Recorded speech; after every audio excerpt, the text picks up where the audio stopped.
starting on the day he assumed office to allow millions of unvetted illegal aliens to pour into the United States. Many of these illegal aliens have long rap sheets that include violent crimes.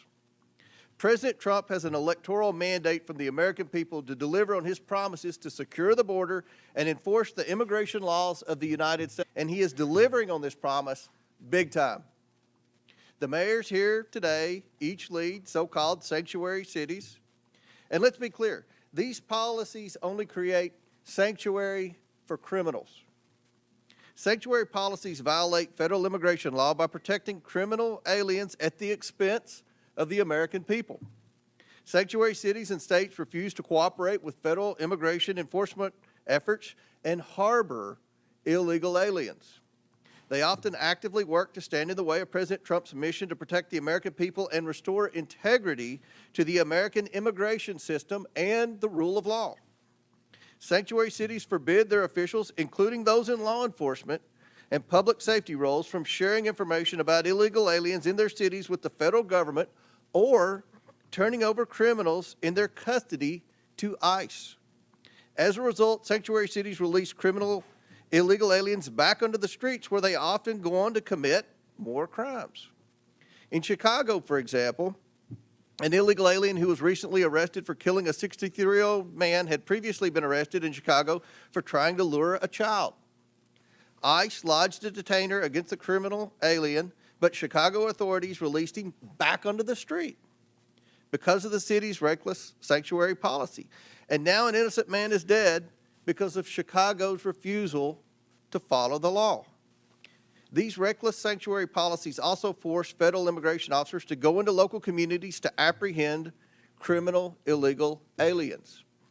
If sanctuary cities were to simply communicate and work with federal immigration authorities, then federal agents could arrest criminal illegal aliens in a secure environment like a state or local jail. Instead, they have to risk their own safety and public safety by having to go into uncertain, dangerous circumstances just to make arrests. Sanctuary cities make us all less safe and are a public safety nightmare. That is why I launched an investigation into sanctuary cities and why these mayors are here today.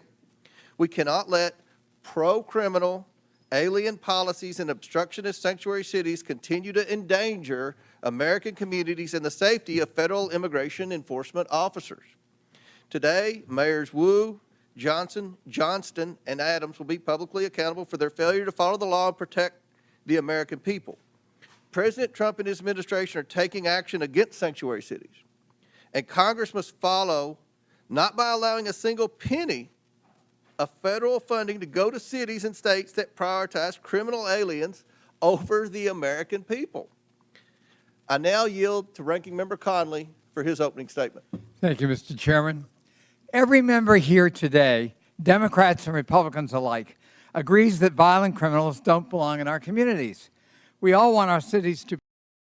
Building a complex website shouldn't feel so complicated. Go to Fiverr and... the perpetrator. Where we disagree,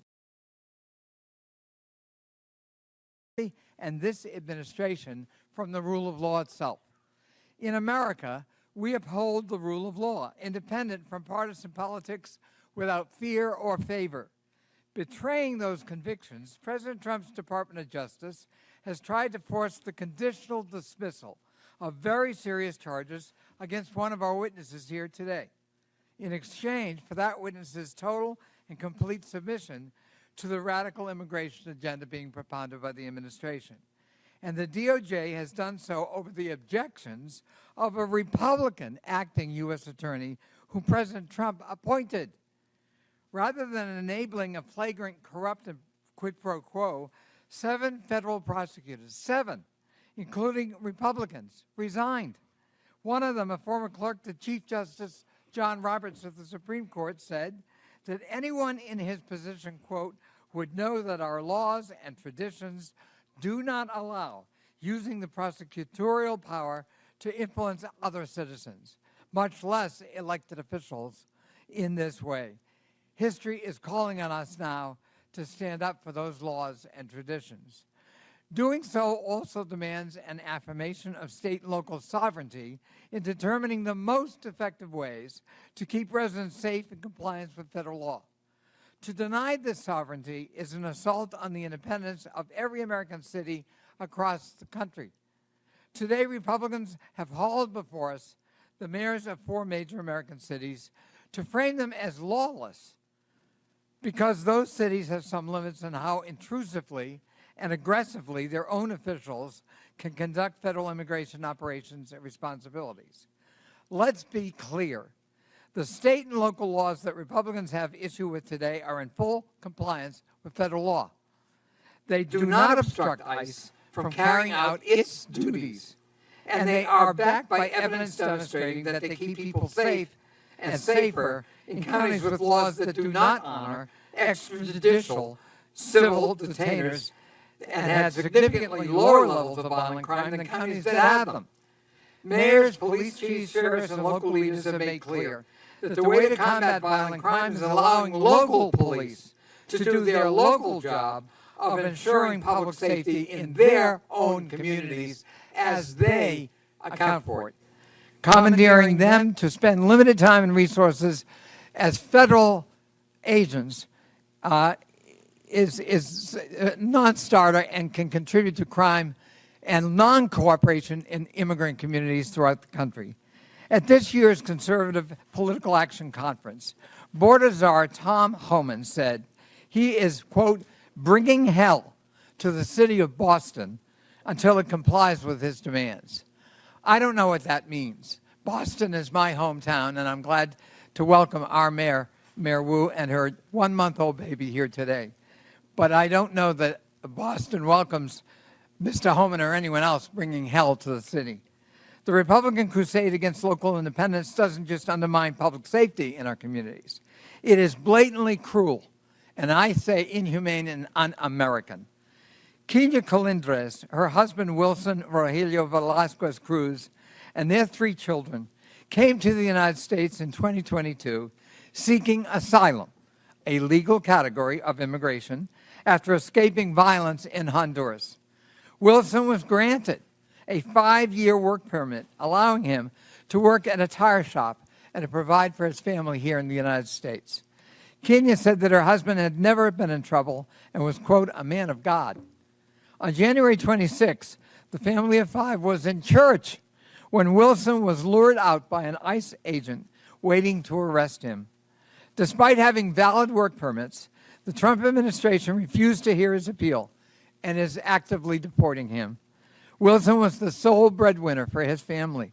Now Kenya has to worry about how she's going to pay the bills and take care of her 3 children, on top of the fears that she and her children might be next. Last week in El Monte, California, Sitley, a woman who was battling bone cancer, tearfully watched as her mother, Yolanda, cried inconsolably as she was detained by ICE agents who refused to even present the detention order. Yolanda was Sitley's sole caretaker in her struggle against cancer and has no criminal record. And now Sitley is on her own. ICE is also conducting massive raids in cities and towns that have led to the wrongful detention of U.S. citizens, including Native Americans and military veterans. One school district sent a letter to parents warning that ICE may board school buses and demand documents from children. Children are going to be afraid to go to school. One reportedly wrote a goodbye note to friends saying, quote, if ICE takes me, don't forget about me. If ICE takes me, don't forget about me. From a child. Is that the country we want? America needs immigration policies that keep everyone safe and make the country stronger and allow us to grow and fill in the skill sets we don't have. If President Trump was serious about delivering those solutions, he would not be attacking the Constitution's guarantee of citizenship to children born in the United States. To see our country through this period of darkness, we need leaders who will stand up for the rule of law and will champion public safety at the local level. And American families, whether they're immigrant families or native-born families, deserve due process, deserve respect, and deserve that Statue of Liberty that welcomes all comers. I yield back. Ranking member yields back. I request unanimous consent that Representatives LaHood of Illinois, LaLota of New York, Crank of Colorado, Malatakis of New York, Hurd of Colorado, Evans of Colorado, Van Dyne of Texas, Ocasio-Cortez of New York, Gillen of New York, and Davis of Illinois be waived onto today's hearing for the purpose of asking questions. Without objection, so ordered. And now, before we introduce the witnesses, I recognize Mr. Higgins from Louisiana for 20 seconds. Thank you, Mr.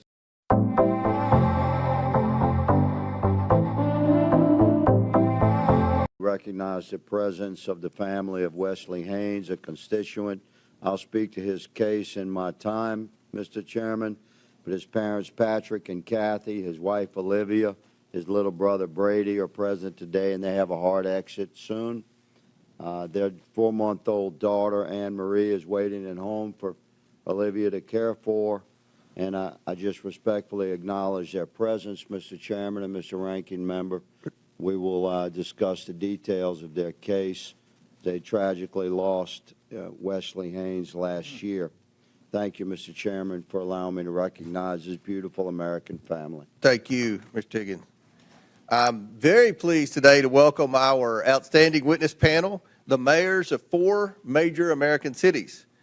First, we have Mayor Eric Adams, who's the outstanding mayor of New York City. He was sworn into office on January 1st, 2022. We have Mayor Mike Johnson, who's the mayor of the city and county of Denver. He was sworn into office on July 17th, 2023. I now recognize Representative Krista Morte from Illinois for 1 minute to introduce our next witness. Mr. Chair, I'm pleased to introduce Brandon Johnson, mayor of the greatest city in the world, namely Chicago, a city that was built by generations of immigrants, people like my parents and myself. Mayor Johnson was raised in Elgin, Illinois, which I'm proud to represent in Congress. The mayor was one of 10 children born to Andrew and Wilma Jean Johnson. His parents inspired him to become a teacher in the Chicago Public Schools and then later to run for office. Mayor Johnson won his first race for Cook County Commissioner in 2018 and later became mayor of Chicago in 2023. Mayor Johnson has dedicated his life to public service, and I'm pleased to welcome my fellow Illinoisan to the United States House of Representatives and to the Oversight Committee. Welcome, Mayor. I now recognize Representative Presley from Massachusetts for 1 minute to introduce our next witness. Thank you, Mr. Chair. I'm proud to introduce Mayor Michelle Wu, a dedicated leader committed to making Boston a welcoming home for everyone, and the first woman and person of color to be elected mayor of the city of Boston. For over a decade, I've had the privilege of working alongside Mayor Wu and witnessing her dedication to public service firsthand. She leads with compassion, she is innovative and inclusive. Under her leadership, Boston has become the safest major city in America, a city that is welcoming to families from all walks of life. Just weeks ago, she welcomed her newest family member, baby Mira, who is with us today, a beautiful reminder of the future she's working to build. Madam Mayor, I am grateful for your partnership, friendship, and leadership. Thank you for being here. Gentlelady yields back. And finally, we're also joined by Mr. David Beer, who is the Director of Immigration Studies at the Cato Institute. Mr. Beer is the minority witness here today. I want to thank you all again for joining us, and I look forward to our discussion this afternoon. Pursuant to Committee Rule 9G, the witnesses will please stand and raise their right hand. Do you solemnly swear or affirm that the testimony you are about to give is the truth, the whole truth, and nothing but the truth, so help you God? Let the record show that the witnesses answered in the affirmative. Thank you all. You may take a seat. We, again, appreciate you being here today and look forward to your testimony. Now, let me remind the witnesses that we have read your written statement, and they will appear in full in the hearing record. Please limit your oral statement to 5 minutes, and we're going to limit our questions to 5 minutes, and that's going to be enforced today, and that's for both sides, As a reminder, please press the button on the microphone in front of you so that it is on and the members can hear you. When you begin to speak, the light in front of you will turn green. After 4 minutes, the light will turn yellow. When the red light comes on, your 5 minutes have expired, and we would ask that you please wrap up. I now recognize Mayor Adams for his opening statement. Good morning, Chairman Comer, Ranking Member Connolly, and members of the committee. As mayor of New York City and a former police officer for 22 years, keeping New Yorkers safe is my top priority, and it has been our administration's North Star. When I entered this role, my job was to help our city recover from the negative effects of COVID. Most importantly, to bring down crime. As a result, overall crime was down across New York City last year, and we have now had 3 straight months of double-digit declines in major crimes. I'm here today to testify on how New York City can continue to reduce crime even as a sanctuary city. To be clear, a sanctuary city classification does not mean our city will ever be a safe haven for violent criminals. It also does not give New York City the authority to violate federal immigration laws. To the contrary, New York City will always comply with city, state, and federal laws as it does now. Law-abiding immigrants in New York have an important role. Immigrant New Yorkers, including those who are undocumented, pay billions of dollars in taxes and contribute billions more in spending power to our economy. Immigrants also play a vital role in the functioning of the city. This was on full display during the COVID-19 pandemic. The various immigrant residents of our city worked to keep the city moving, while many other New Yorkers were able to shelter in place and work remotely. Hospitals, the food industry, and many other businesses were able to function because of the commitment of our immigrant population. As mayor, I do not control who enters or remains in our country, but I do have to manage the population that is within our city. In order to carry out this function without having long-term negative ramification, I must create an atmosphere that allows every law-abiding resident, documented or not, to access vital services without fear of being turned over to federal authorities. I cannot have a city where parents are afraid to send their children to school or where children are sleeping on the streets, creating the potential for child exploitation and sex trafficking. If an undocumented person refuses to seek medical care until they have a medical emergency, our city's healthcare system will be strained. And if an undocumented individual witnesses a crime but is afraid to call 911 for fear of being turned over to federal authorities, criminals will roam free. And it reminds me of my early days as a police officer. I have seen firsthand the damage that can be done when someone is too afraid to seek out the police. Early in my career, I responded to a man who was calling out for help. We caught the suspect, but when it came to filling out the police report, the individual, an undocumented man from China, said he did not want to file a report and put a target on his back with federal immigration authorities. Approximately 4 decades later, our country still is in desperate need of comprehensive immigration reform. And as a result, New York City was hit with the largest humanitarian crisis in our city's history over the last 3 years. Federal law did not allow me to stop buses from entering New York City. State law required me to provide all in our city with housing and meals and to educate children. City law makes it unlawful to collaborate with ICE for civil enforcement. We complied with all of these legal requirements and still managed the humanitarian crisis with the care and compassion, while at the same time bringing down crime, recovering our economy, and preventing any child from being forced to sleep on the streets. Comprehensive immigration reform is long overdue. While the solution is not within my control as a mayor, I am committed to working with federal officials to go after violent gangs and those who harm residents of our city.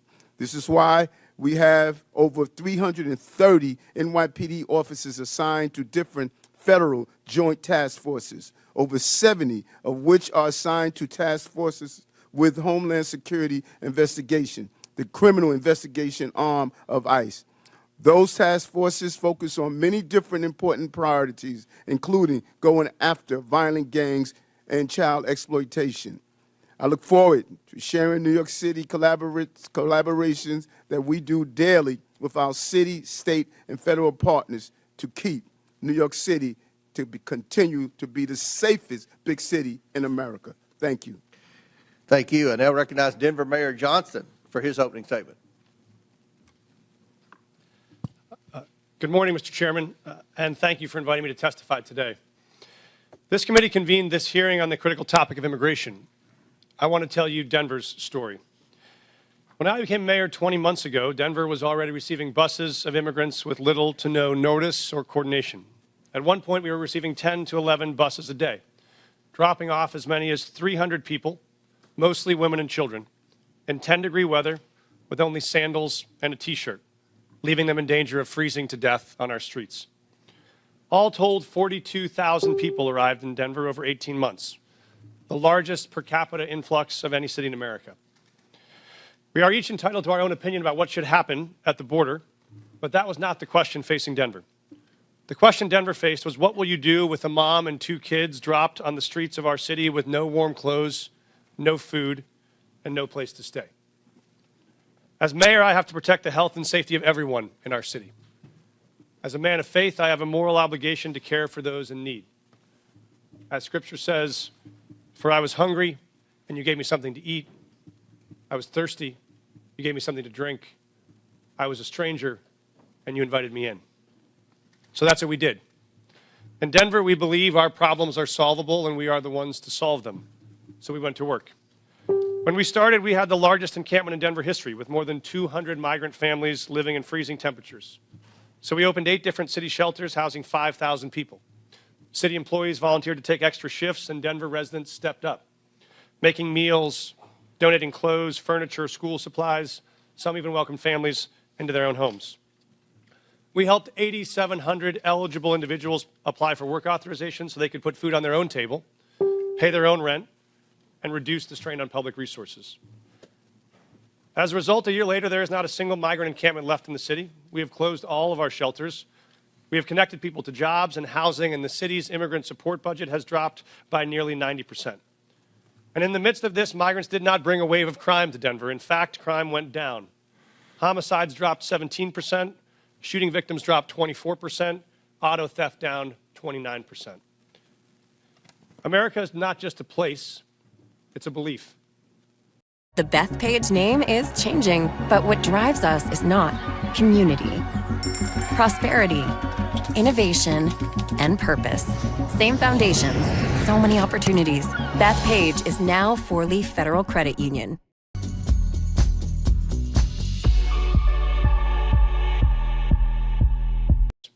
Then he served as a sheriff, then finally as a police officer, where he served with distinction until one day he was pursuing a criminal on a dangerous bridge and fell to his death. In the midst of the immigration crisis, I attended the Fallen Officers Memorial as I watched officers hand Officer Becerra's 10-year-old daughter a folded American flag. I watched her cry as she wrapped her little arms around that flag and holded it tight the way she wished she could hold her dad, but never will again. For the rest of her life, she will cherish that flag, that American flag, because it is the country that her dad loved, it is the country he chose, it is the country he served, it is the country he gave his life for. So if we want to tell the story of what impact immigrants have in America, we must tell the full story.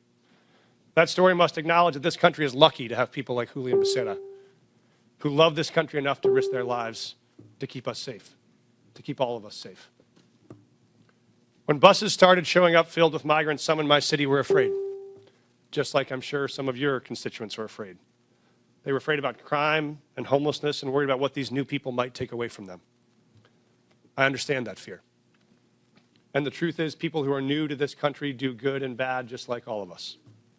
But there's another truth. When those buses kept on coming, Denver made a choice as a city, not to hate each other, but to help each other. Not to turn on each other, but to turn to each other. And see if together we could solve a problem that felt bigger than any one of us. And that's what we did. It wasn't perfect, and it required sacrifice from all of us. But in the end, Denver came out stronger and closer than we were before. Because Americans expect us to do more than point fingers. They expect us to solve problems. So if Denver can find a way to put aside our ideological differences long enough to manage a crisis we didn't choose or create, it seems only fair to ask that the body that is actually charged with solving this national problem, this Congress, can finally commit to do the same. Thank you, Mr. Chairman. Thank you. I now recognize Chicago Mayor Johnson. For his Thank you. opening statement. Thank you, Chairman Comer. Thank you to the Ranking Member Connolly and to the members of this committee. I have the great privilege and honor of serving as mayor of the city of Chicago, the third largest city in the nation. Established by a Black Haitian man and a Potawatomi woman, Chicago is and always has been a proud city of immigrants. Generations of new arrivals, including the descendants of the enslaved during the Great Migration, created a vibrant city where 1 in 5 residents is foreign-born. Each day, I wake up to serve every one of Chicago's 77 unique neighborhoods and those who live in our great city. As mayor of Chicago, nothing is more important to me than the safety and well-being of all residents.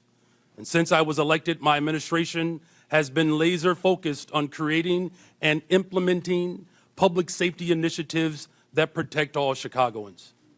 We launched the People's Plan for Community Safety, which builds trust between communities and law enforcement by prioritizing transparency and violence intervention.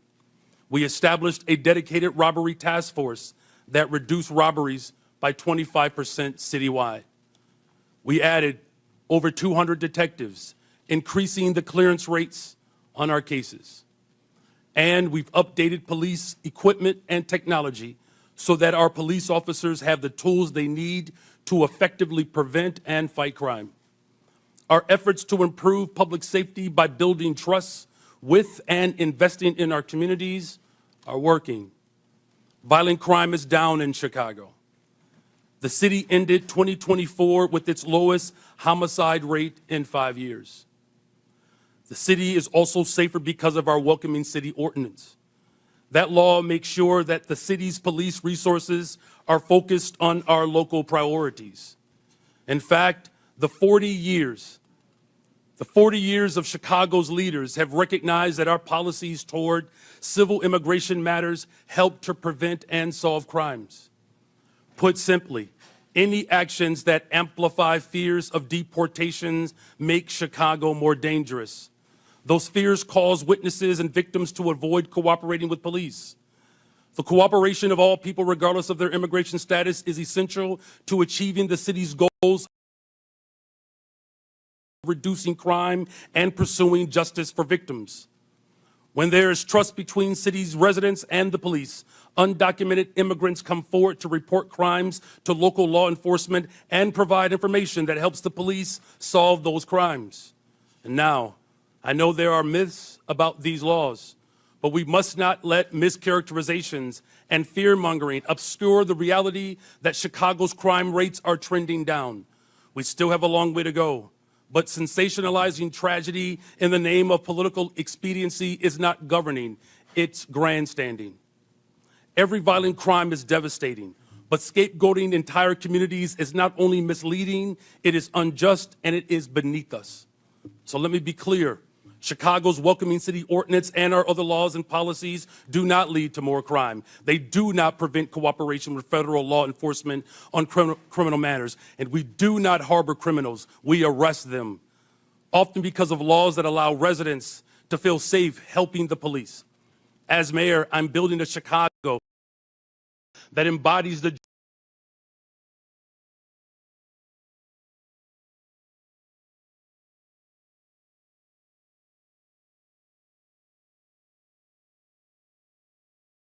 of my father had when he came from Salis, Mississippi during the second migration, a Chicago that invests in housing, healthcare, jobs, and education. And that's why we've increased safe and stable housing by adding almost 4,000 more units, expanded access to healthcare by opening 3 mental health centers, and focused on getting our young people well-paying jobs, with summer jobs increasing by 45% since I've taken office.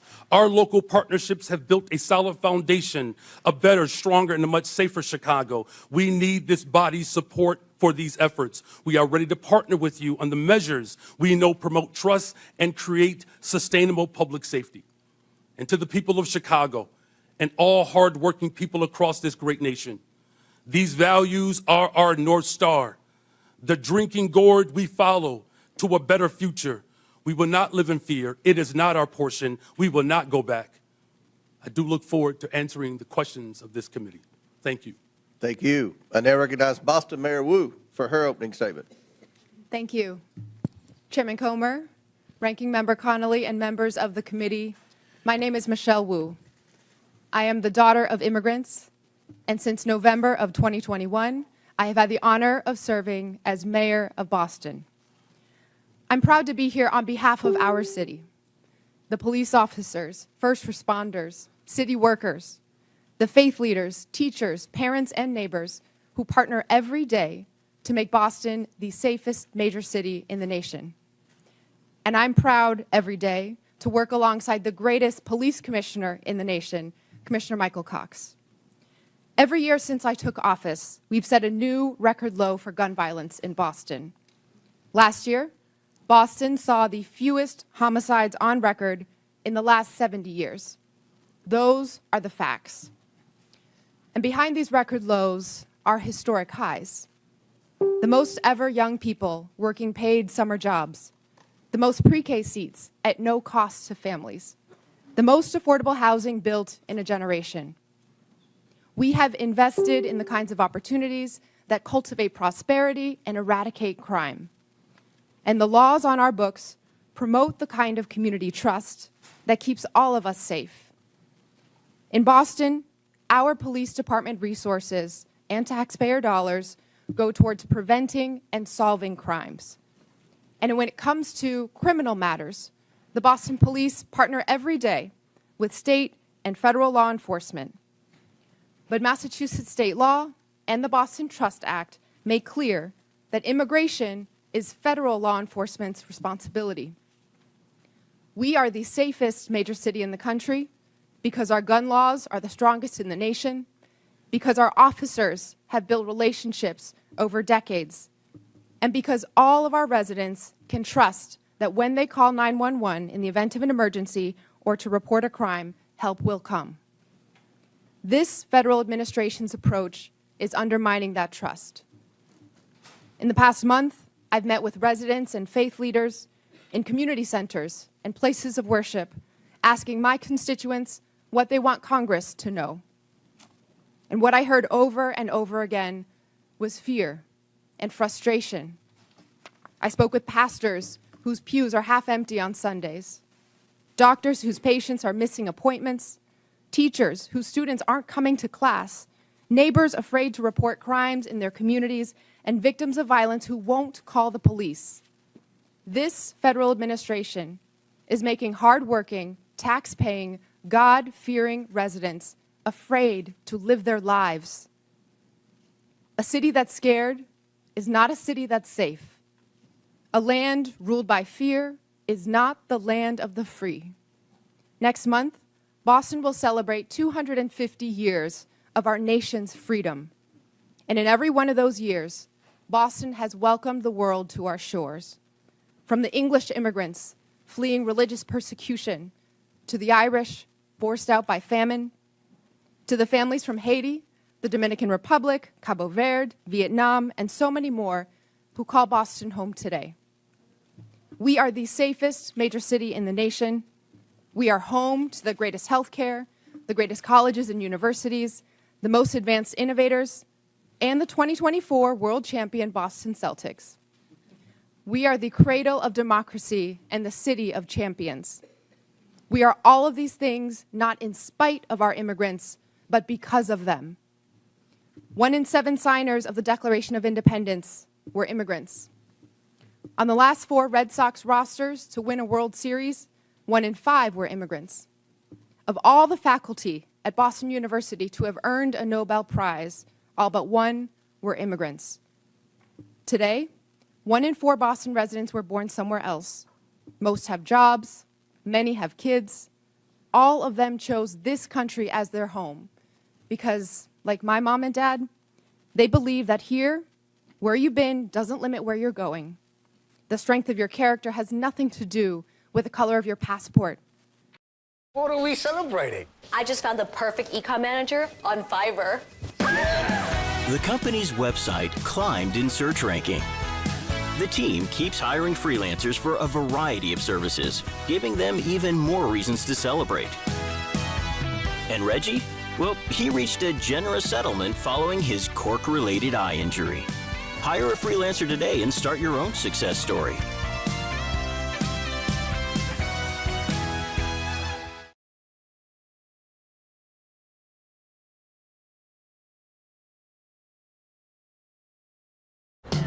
Yo, these were sold out everywhere. But then my eBay alerts went off. Got them. Felt lucky, so I looked up some more heat. Now those are on the way from a dude in Indiana. Yo. Thanks, bro. Yeah, eBay.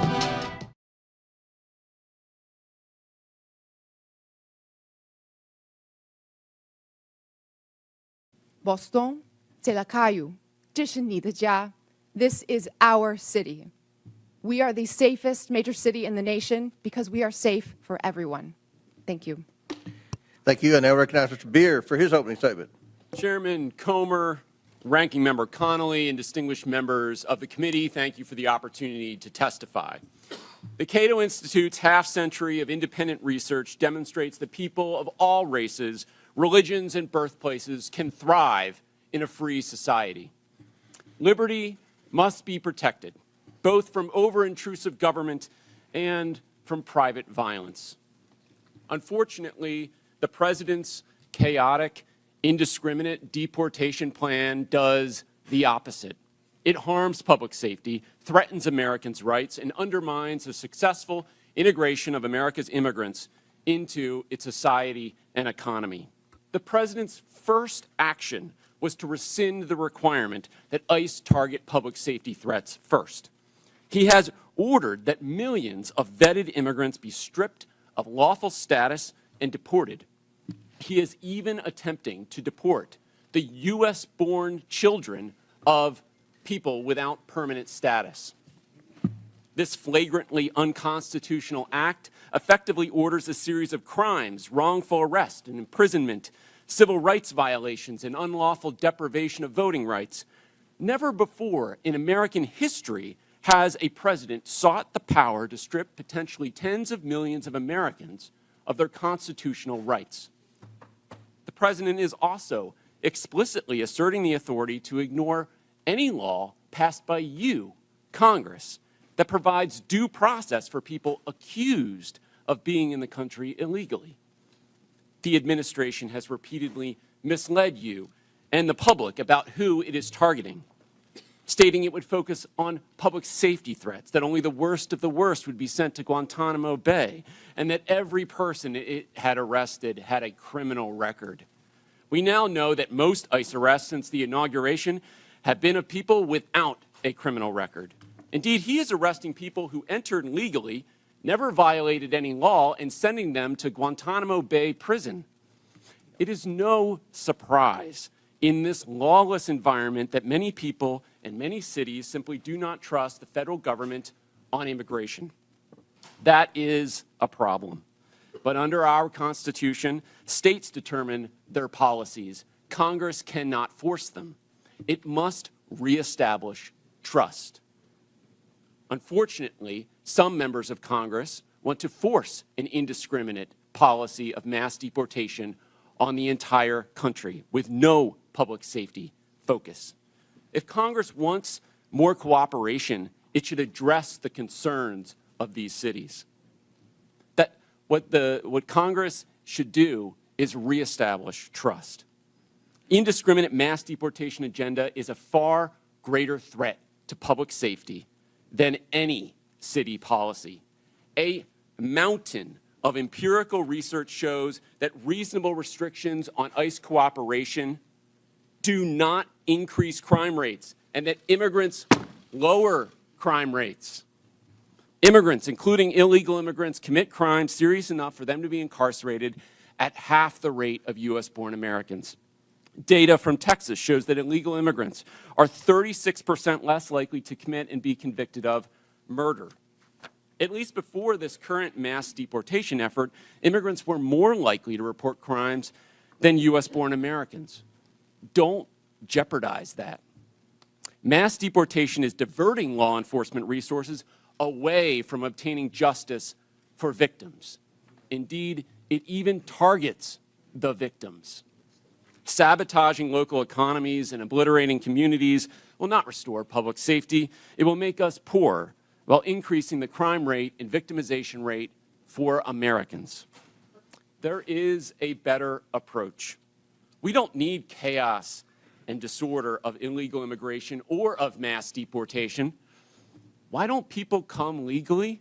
Because Congress has provided so few options for them to do so, not updating its laws in the last 3.5 decades. Just 3% of those applying for permanent legal status in 2024 received it. That's the failed policy.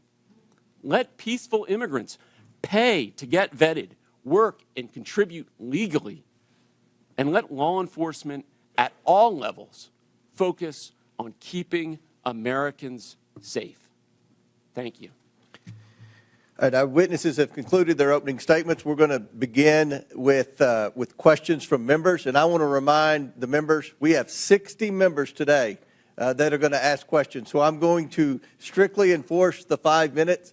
I'll hit the gavel if anyone's still talking, and we'll allow the witnesses to answer the question. But let's please be mindful. We have a lot of questioners today for this very important hearing, and again, we thank the witnesses. I'll recognize myself to begin questions for 5 minutes, and I have limited time, so I want to start with a simple yes or no question, and I'm going to hold you all to that because after the first question, then we'll allow for a little more time. But Mayor Johnston, in 2017, Denver prohibited city officials, including corrections officers, from assisting and cooperating with any investigation, detention, or arrest procedures related to federal immigration laws. The city also stated that federal immigration authorities shall not be granted access or allowed to use the secure areas of any city or county jail.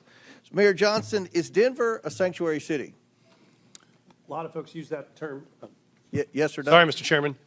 Folks use that term differently. I can tell you what Denver does. We do not. Okay, I take that as a yes. Mayor Johnson, no, yes or no? I take that as a yes. Mayor Johnson, on March 10th, 2023, you posted on X that Chicago must lead and live by the promise to be a sanctuary city. Is Chicago a sanctuary city? A 40-year policy of being a welcoming city. Yes. A 40-year policy of a welcoming city. Mayor Wu, in November 2024, you gave an interview noting that you served on the city council a decade ago when the Boston Trust Act was first passed. You said in that interview that in terms of Boston's policy, there is a prohibition on resources and personnel going to enforce civil immigration detainers, meaning Boston police and other departments cannot cooperate with ICE when it comes to detaining on civil warrants. Mayor, is Boston a sanctuary city? Boston is a safe city. I take that as a yes. And Mayor Adams, on November 12, 2024, you said, quote, this is a sanctuary city, but I must Based on our classification, illegal alien raped and impregnated his 14-year-old daughter while living in a shelter for illegal aliens. Mayor Wu, under Boston law, would you turn this criminal over to ICE on a detainer? Whenever there's a criminal warrant, Boston police enforce that and hold people accountable. So would you turn that criminal over to ICE? This happened outside the city of Boston, but I can tell you in the city, whenever someone commits a crime, whenever there's a criminal warrant, we hold them accountable. If ICE deems that they are dangerous enough to obtain a criminal warrant, and the Boston police will enforce it. Will you turn that criminal over to ICE? We follow the laws, and we make sure that everyone... In Chicago, an illegal alien who is a suspected member of a violent foreign gang who was brought into custody for his potential involvement in a murder. He was released when Cook County declined to press charges. This illegal alien is also facing charges for kidnapping and sexually assaulting his former girlfriend last year. Now he's on the streets. Mayor Johnson, under Chicago law, would you turn this criminal over to ICE on a detainer? Our local law enforcement works hard every day to get criminals off the streets of Chicago. Would you And turn that criminal over to ICE? That's the problem. That's one of the topics of this conversation. That's one of the problems we've heard from Tom Hammond and from the Homeland Security, is that in your cities, when someone's apprehended for a crime, and ICE is now, with this new federal policy, wanting to come in and deport the criminal alien, that you will not cooperate with ICE. Will you turn that criminal over to ICE? And we do not harbor criminals. Our local police department works hard every single day to ensure that the city of Chicago is Yes safe. or no? Will you turn the criminal over to ICE? With a criminal warrant from the federal government, our local law enforcement repeatedly collaborates with federal agents. So you're saying publicly today, you will turn that alien over to ICE in a safe place like a jail, and not turn him out on the street and say, here you go, ICE, good luck. You will turn that criminal over to ICE.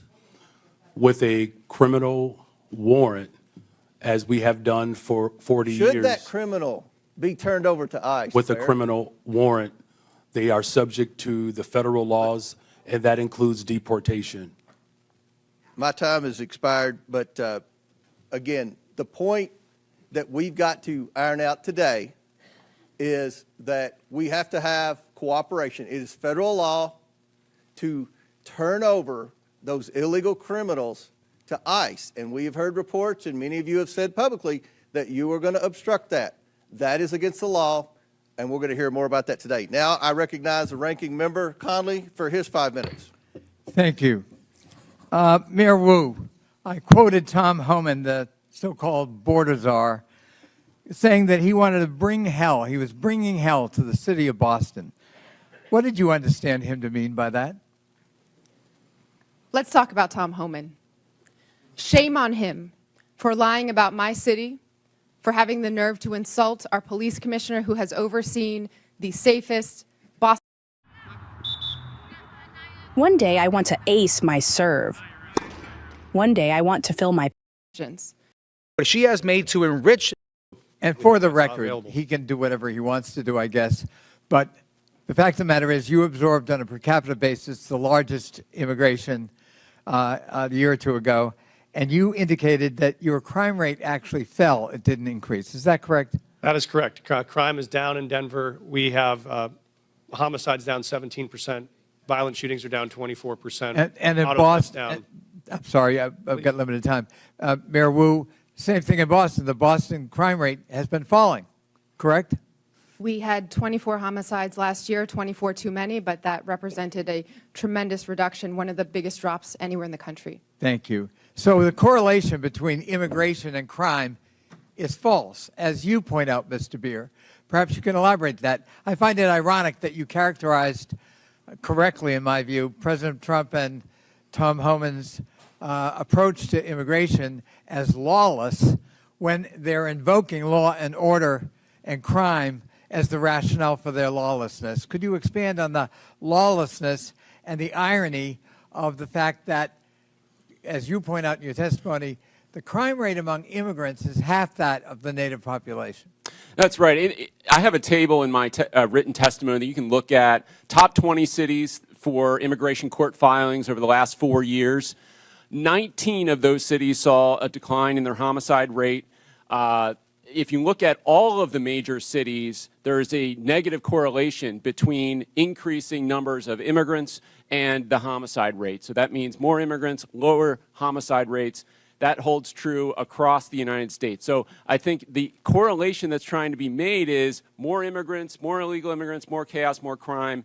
That does not hold. What we do see under this administration is an increasing willingness to ignore the laws. He is, as I mentioned, signed an executive order that says he can ignore due process rights for people who are accused of being in the country illegally. This is an incredibly dangerous assertion of authority and should be investigated by Congress. And is it a reasonable proposition for a local leader? I know I was chairman of my county, which is like being mayor of a large county, and You know, we focused on local law enforcement. You know, we tried to help the feds when we could. We were cooperative where we could be. But our job was local law enforcement. And there is a clash when ICE behaves this way, and I described some horrible incidents. It instills fear in the immigrant community, and it fosters non-cooperation rather than cooperation, which is the mandate of each of these leaders, is it not? Absolutely. We want cooperation. Many of these cities are the reason why immigrants are more likely to cooperate and report crimes to the police than the U.S.-born population is. So there are good reasons to limit this mass deportation of people in their communities. I would just argue that the premise of this hearing is false. We have local law enforcement cooperating with the local political leadership, and it's working. It's bringing down crime rates. And the proposition that immigrants cause crime is false. In fact, patently false, as your testimony, I think, would demonstrate, Mr. Beer. And the idea that these are sanctuary cities that need to be punished is simply a war on urban America. And I'm proud of the mayors who are in front of us here today, and I thank them for their testimony, and I thank them for their service to their local communities. I relate to it, and I think it's a noble calling. I yield back. Gentleman yields back. Chair recognizes Ms. Boebert from Colorado. Thank you, Mr. Chairman. Mayor Mike Johnston, I hope we can start off on a level field of agreement here. So in your testimony, you said that locals were asking Denver, what will you do?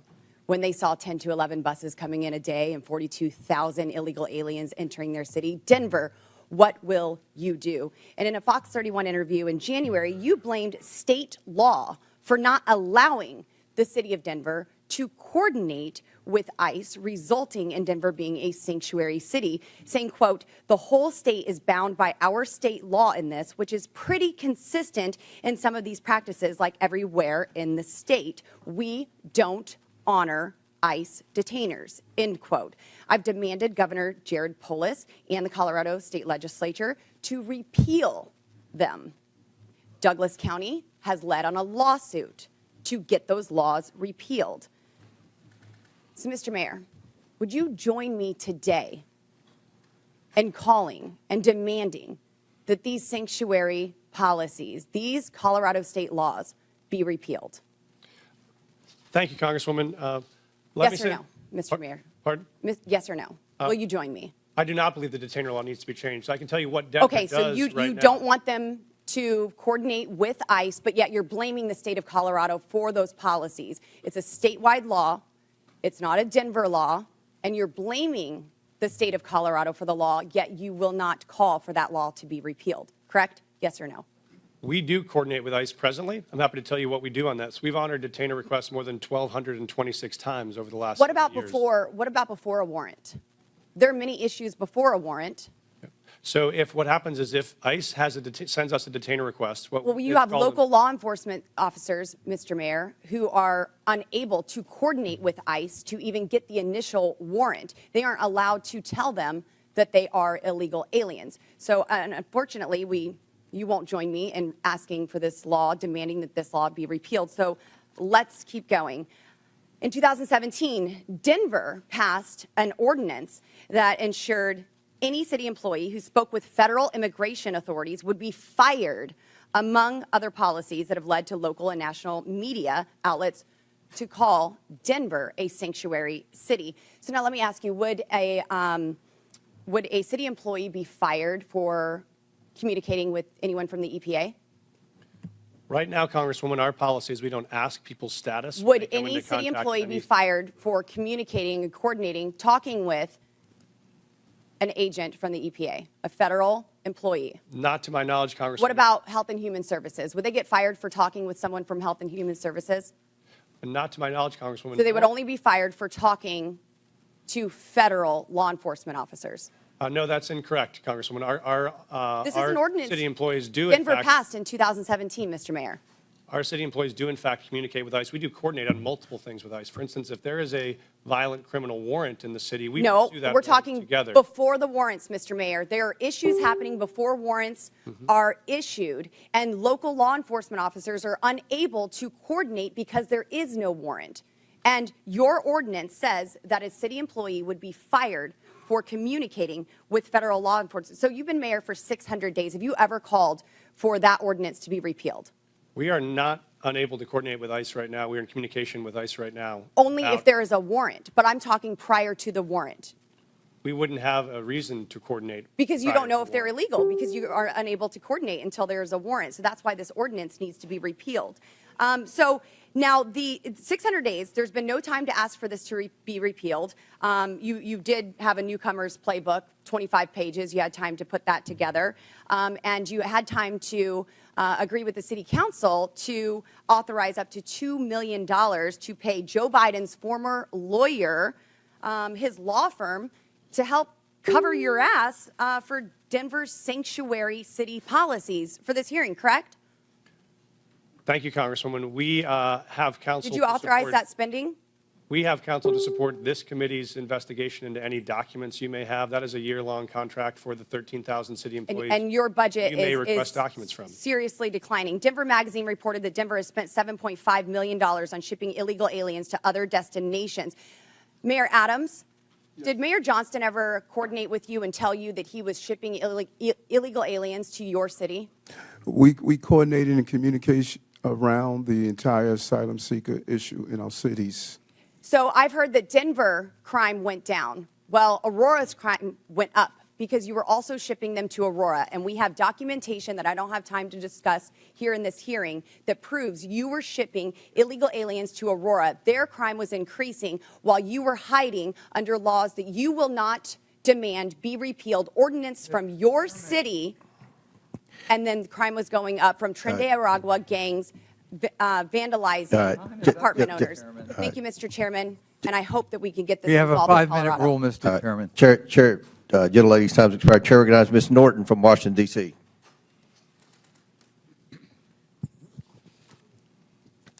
There have been a lot of talk today about these cities and their, in my view, principal decision not to respond to extrajudicial ICE detainers.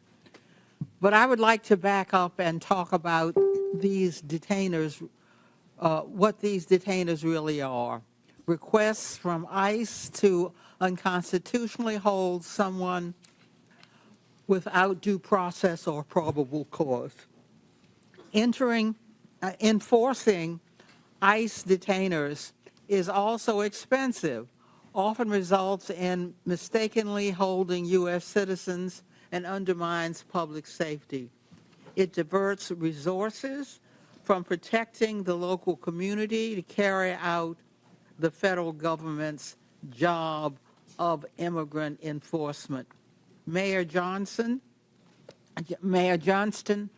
what challenges do ICE detainers represent to your law enforcement and city resources? Thank you, Congresswoman. I think that was to me, right? Sometimes That's I get correct. confused. Okay. Thank you, Congresswoman. I think it's important, I appreciate to describe what Denver currently does in terms of what coordination looks like and what it doesn't, which is if we get a detainer request, if we have someone in our custody that ICE would like to get access to, what we do is we provide them a notification of release. And so if that person will be released from our custody, we notify them of the time and the date when they will be released, so ICE, if they choose to, could pick that person up. We have done that 1,226 times over the last 7 years, and that has enabled ICE, when they choose to be able to bring someone into custody.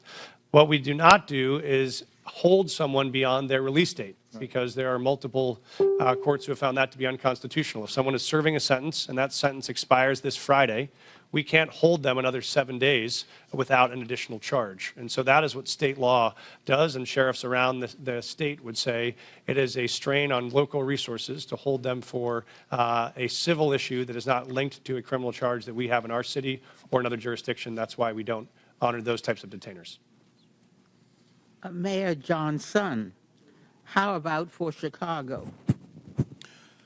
So thank you for that question. And for Chicago, again, our top priority with the Welcoming City Ordinance is to ensure maximum safety. The type of coordination that happens between our local law enforcement and our communities is paramount to building trust and keeping our communities safe.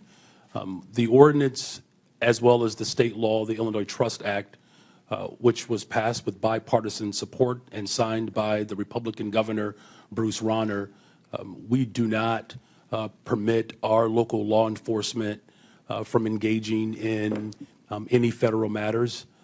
With a criminal warrant, our city and our state will cooperate with the federal government, but without a criminal warrant, our local law enforcement focuses in on local issues to keep the people of Chicago safe.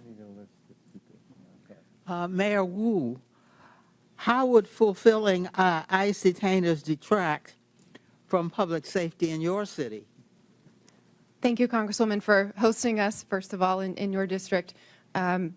We hear every day from Boston residents, a city that is 28% people who were born in another country, that the trust and feeling that they know they can call 911 when they need help, or if they have information to solve a crime and police need that help, that they feel comfortable in doing so. And so our policy in Boston is that regardless of your background or immigration status, you have access to our libraries. We want you to take your kids to school. We want you to be part of our community. And also, regardless of immigration status, if you commit a crime, if you do harm in the community, you will be held accountable. It is critical to the safety of Americans that cities have the ability to decide what is in the best interest of their people. Mayors and local enforcement know their cities best. I would yield any time remaining to the ranking member. I just want to underscore what the gentlelady has said.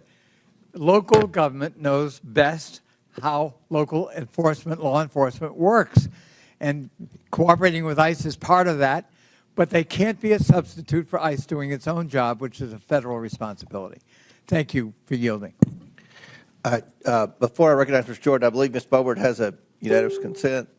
Yes, Mr. Chairman, I'd like to ask unanimous consent to submit to the record multiple local news articles referencing Denver's sanctuary policies, including the Newcomers Playbook written by Mayor Adams and the budget, which shows millions and millions of dollars of the Denver city budget cut. Without objection, so ordered. Chair now recognizes Mr. Jordan from Ohio. Thank you, Mr. Chairman. Mayor Johnston, who's Abraham Gonzalez?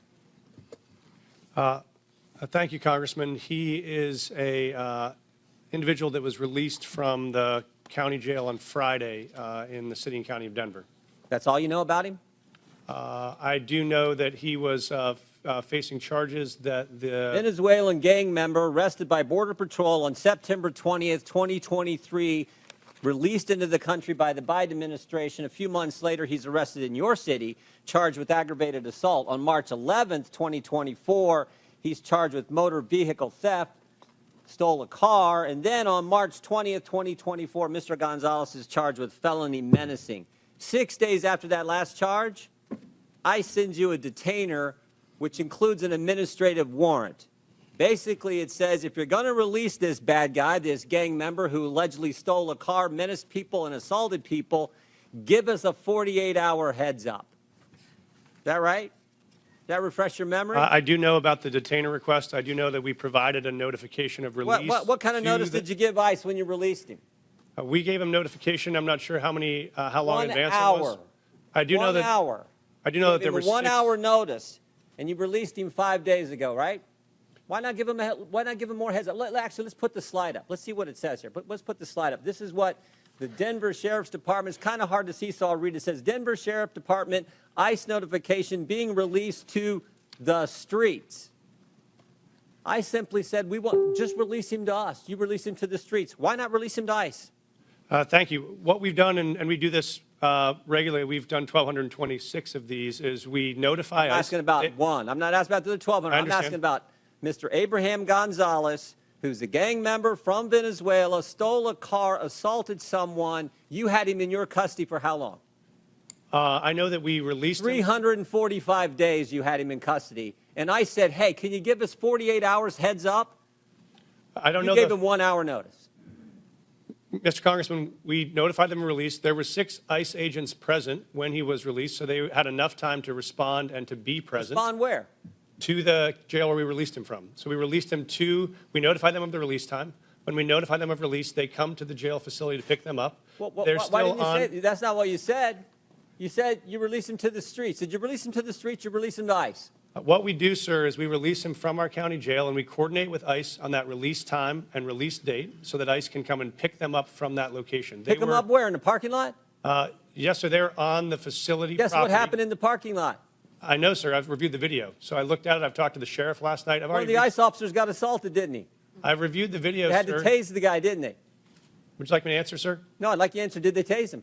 I know that there were 6 officers that had multiple tasers. I saw the So they detention had on 6 video. officers. If you keep him in the facility and they come in the facility and get him, does it take 6 officers? Probably takes 2, doesn't it? So we've been doing these, as I mentioned, 1,224 times, 1,226 times. This is the first time I've been made aware of there's been an incident like this. So I reached out to ICE after I saw the video. I've coordinated with their team and offered to sit down and see if there are procedures we can change. It's a simple to make sure question. this works smoothly. It's a simple question. You can release him in the parking lot, give ICE 1 hour notice, and they got to send 6 officers to arrest this guy. Or you can say, hey, what? Here's what we're going to do. We're going to hold him. You come in and bring 2 officers in, and you turn him over there. Why not do it that way? We have a city ordinance. You know why you don't do it that way? We have a city ordinance that Because governs. you're a sanctuary city. This is the whole point. No, sir, I disagree with you. Oh, okay. Because I'll tell you why. If you talk about sanctuary as a definition of shielding people from law enforcement, we do not do that. What we do is provide services. In this context, what we did is we coordinated the An release. officer got assaulted because of your policy, which says we're going to release him to, in your words, not mine, to the streets. They have to arrest him in the parking lot. They bring 6 officers when they could have had 1 or 2 just come in your facility, in the jail, and take the guy there. But you won't do it that way. I've seen the video. I've reached out to ICE. care if I've you've seen offered the to video. I sit know the down and facts, coordinate too. on strategies. If we need to make adjustments to what we do on releases, we'll do that. This is the first time in the 1,226 releases You know, I've I heard read of your, an I read your incident, so we'll written take testimony action. last night. I read your written testimony last night. 4.5 pages. And you used the word safe, safer, or safety 13 times. Talking about my job is to protect the safety of the people in Denver. We prioritizing making sure everyone in our community is safe. That's a lie. Because it was not safer for the ICE agents who are part of your community. No way was it safer. The safest thing to do is to say, ICE, we got him in custody. Come here, we're releasing. We held him 345 days. We can't hold him a second longer. We can't wait for you to come inside the building. We got to let him go, so you have to arrest him in the parking lot. That is how stupid sanctuary policies are and what they mean to the community that you put at risk and to the ICE officers ICE officer who was assaulted, and they had to use a taser on them. It's not good. Mr. Chairman, Time, Mr. Chairman. 5 minutes is up. Consent request. Gentlemen's time's expired. Chair recognizes Mr. Lynch from Massachusetts. Thank you, Mr. Chairman and Ranking Member Connolly. I want to thank the panelists for your willingness to come before the committee and help us with our work. You know, I truly believe that if we had a rational and comprehensive immigration policy in this country, if we competently regulated the flow of immigration, if we knew the purpose and circumstances of each immigrant's arrival here, and if every immigrant knew what was expected of them when they arrived, I honestly and truly believe that immigration could be the greatest blessing for our country. Look at our world rivals, China and Russia. No one is trying to sneak into China, sneak into Russia. It's because of what we offer here as a nation. There is a substantive issue that's at play here. And I want to address that. So under Article 1, Section 8, Clause 4 of the Constitution, it provides Congress, and I'll read the section here, to establish a uniform rule of naturalization. And Clause 18 further provides that Congress has the power to make all laws that shall be necessary and proper to execute its enumerated powers, including immigration. So it appears that Congress has taken up that responsibility in the Immigration and Nationality Act, which they exercise under constitutional writ. On the other hand, we have local so-called sanctuary city laws that at times, so those sanctuary cities laws tend to address local cooperation with federal authorities in your jurisdictions, within your cities. And sometimes it does appear that the sanctuary city laws are defending against the congressional grant of authority to operate in that area. Now, you all, as mayors, and I ask this of the entire panel, you deal with this every single day, and we've heard some of it in your testimony eloquently.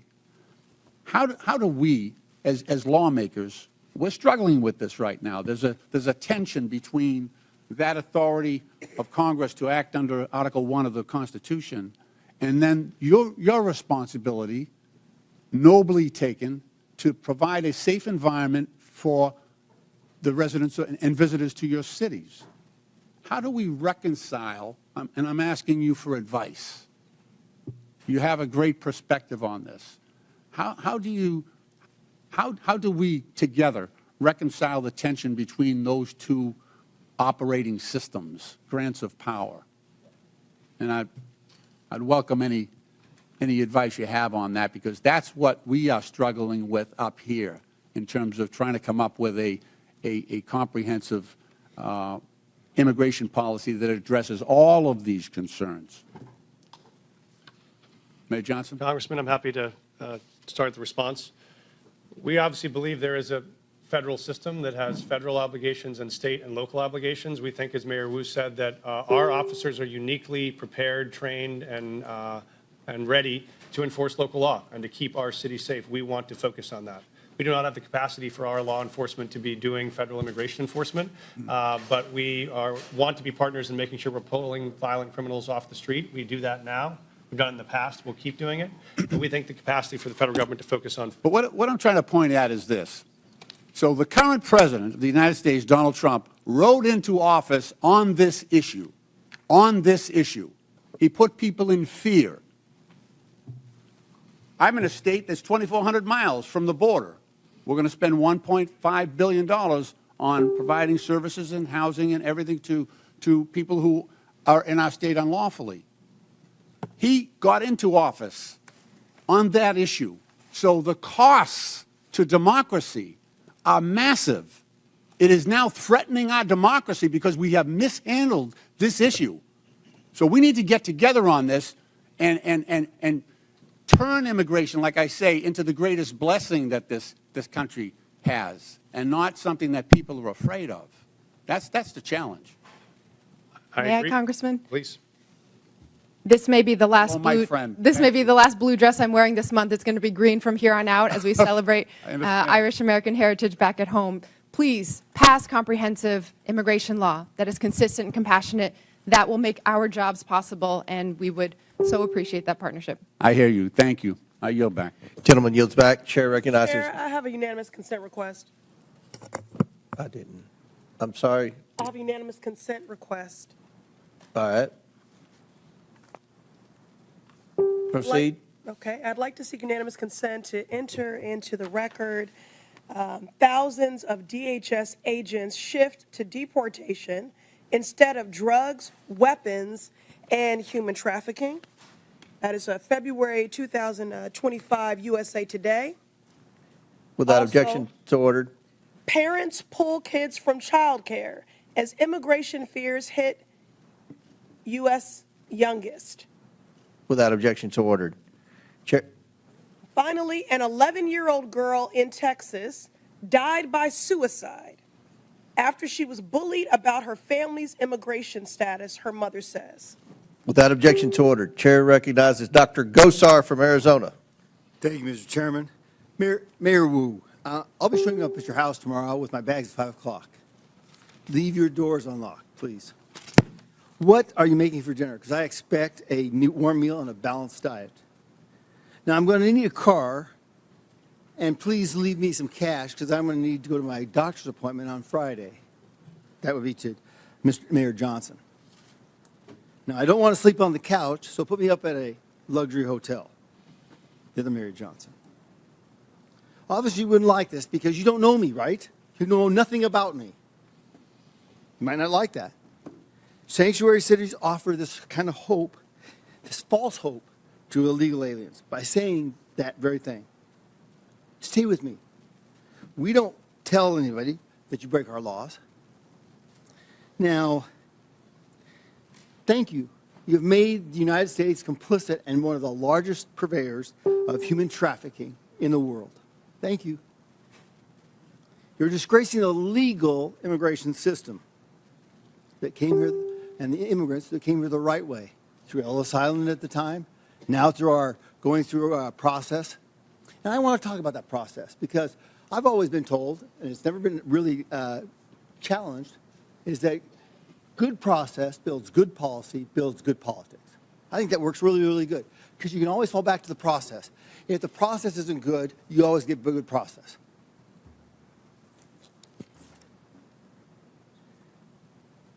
Now, you heard the word establishing trust, okay? How can you establish trust at the very beginning when you have a false narrative here? You're defending folks who have broken the law. The definition I've always looked at is trust is a series of promises kept. What kind of trust are you supporting here? What is the trust with an illegal alien? It's a false hope. It's a false trust. Welcome, we're bringing you in. It's disorganized process. Now, let me ask you a question.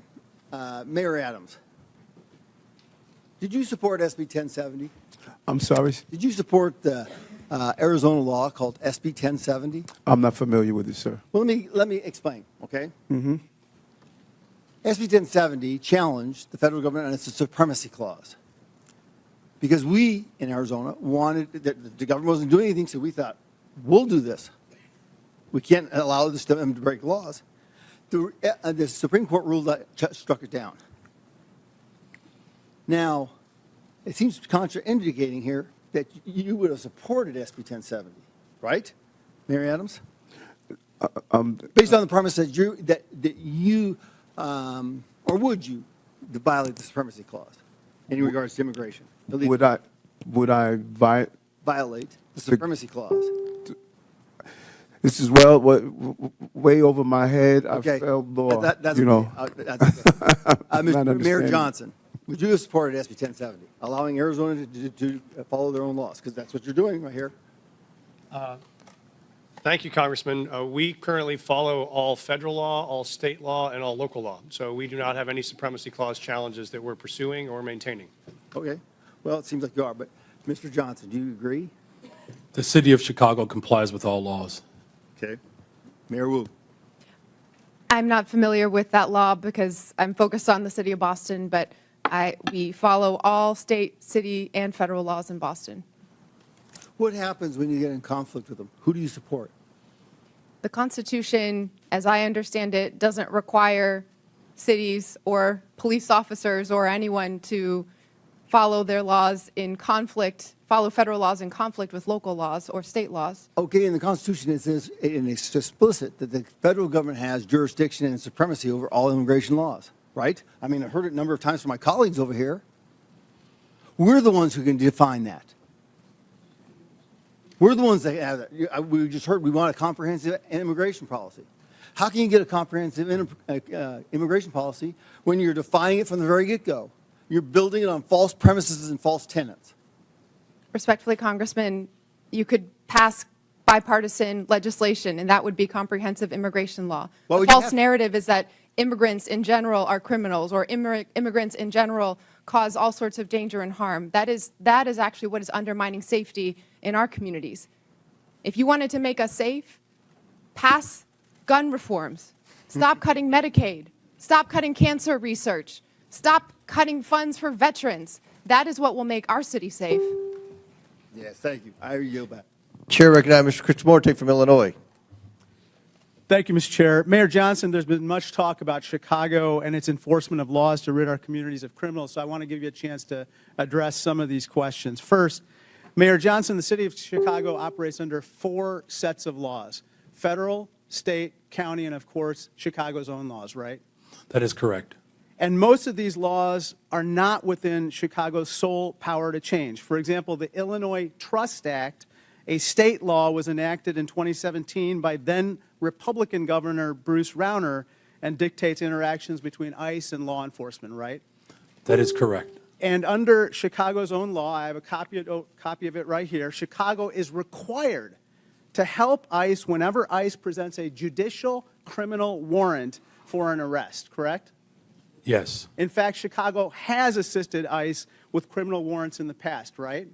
Yes. So just to clear it up, anytime that ICE does the work and goes to a court to get a criminal warrant to arrest somebody, the city of Chicago not only is required to, but does cooperate to remove that criminal from our community, right? That is correct. Let me turn to another topic. President Trump has said many things about Chicago, including that it is, I have this NBC News report, worse than Afghanistan. Mayor, I'd suggest the facts suggest otherwise. For example, Condé Nast recently named Chicago the best big city in America 8 years in a row. A friendly amendment, best freaking city in the world, city of Chicago. Chicago's the largest rail hub in America. That is correct. Chicago's a quantum technology hub in this country. $20 billion new investment. Chicago area is the home to the second most number of Fortune 500 headquarters of any city in America, right? Just voted again the top relocator for corporate headquarters for 13 consecutive years. And it's home to O'Hare Airport, the most interconnected airport on the continent, is that right? That is correct. That doesn't sound like Afghanistan to me, sir, does it?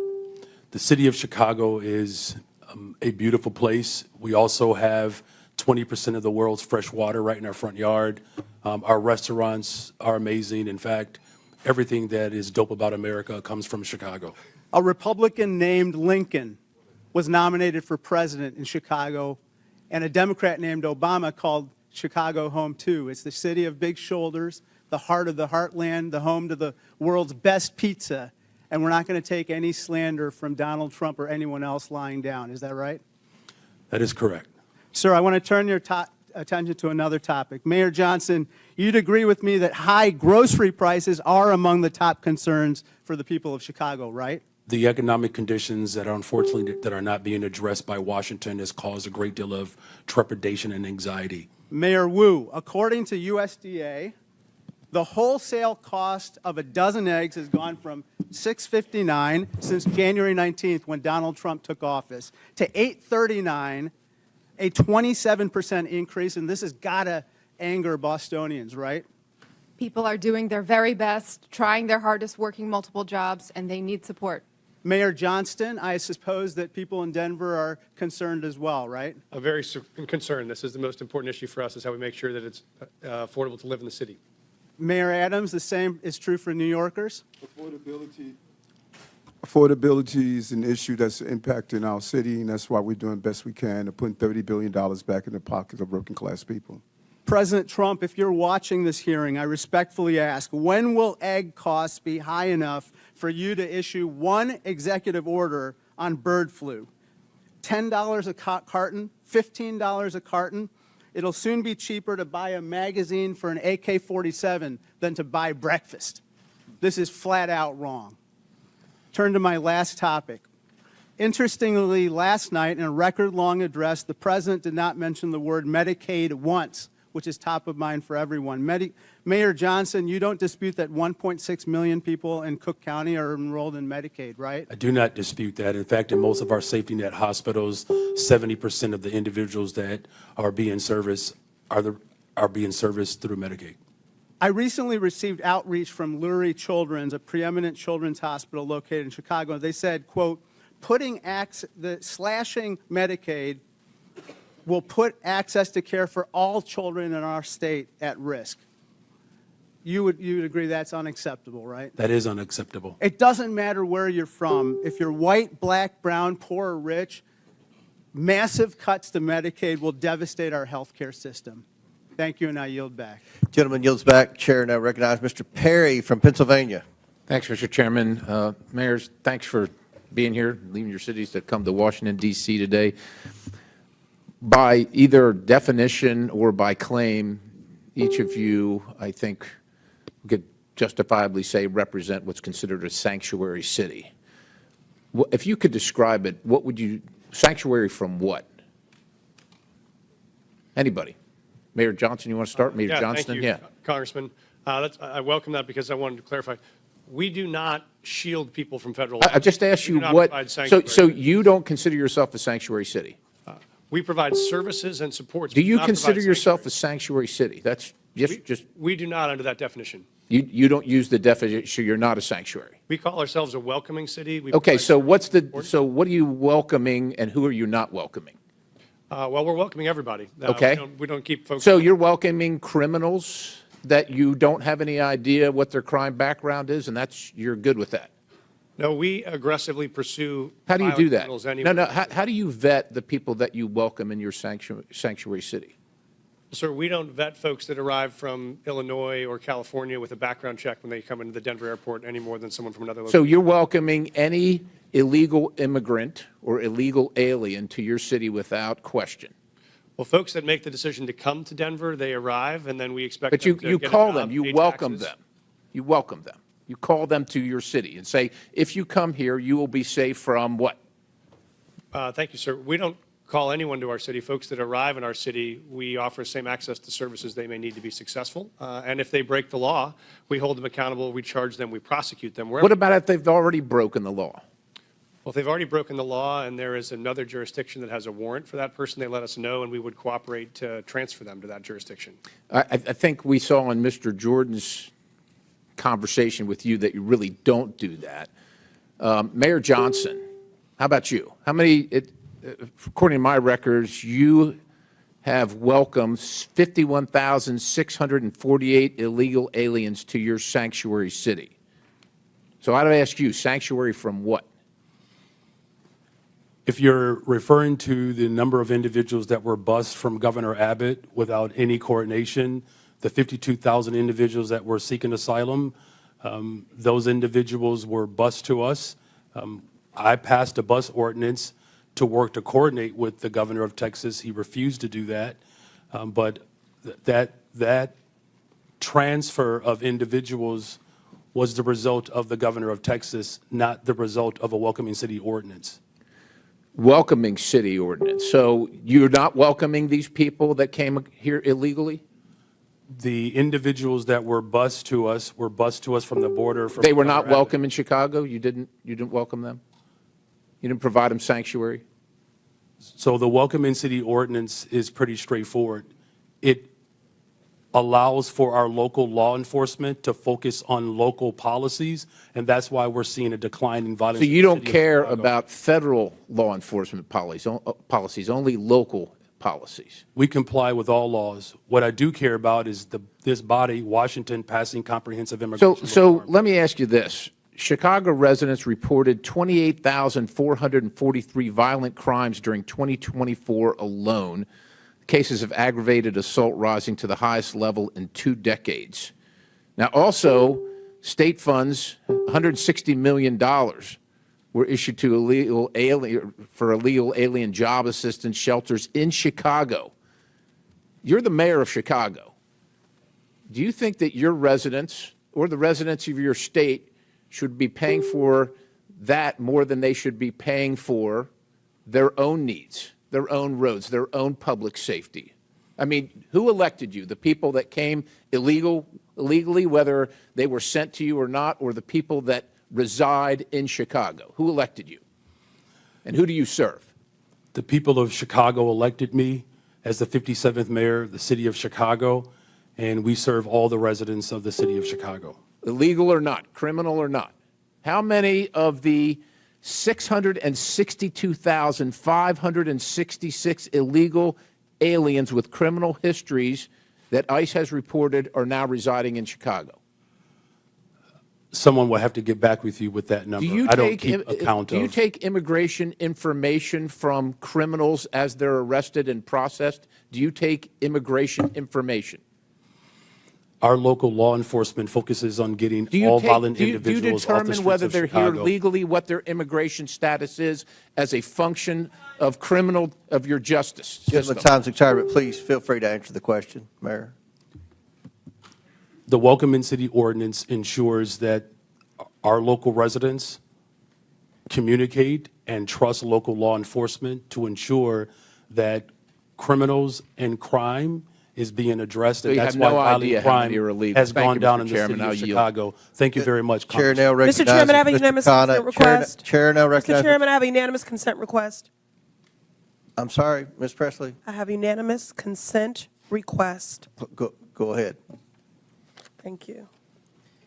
I'd like to seek unanimous consent to enter into the record mass deportations would deliver a catastrophic blow to the U.S. economy. This is from the Joint Economic Committee, December 2024. From where? What publication? The Joint Economic Committee, December 2024. Without objection, so ordered. I'd like to seek unanimous consent to enter into the record from the American Immigration Council, October 2024, mass deportation, devastating cost to America, its budget and economy. Without objection, so ordered. Chair recognizes Mr. Khanna from California. Mr. Chair. Wait, I'm sorry. Mayor Wu needs a short break to attend to her young child. Mayor. Mr. Chairman, I got the note that the baby's okay for now, so I'll continue. But thank you. I will. I believe from my husband that the baby's okay, and okay, well, and the arrangement, if it's okay, was okay. that everyone would take a break, so I wouldn't have to go into a back room by myself to nurse when it's time. Thank you. Chair recognizes Mr. Khanna. Thank you, Mr. Chair. Mr. Chair, I find the Republican position in this hearing quite ironic because the Republicans are the party that are always touting local government, state government, local control, and not having federal overreach. So I want to explore actually one of your favorite topics on the other side of the aisle, the infamous mask mandates. I know how much you love them.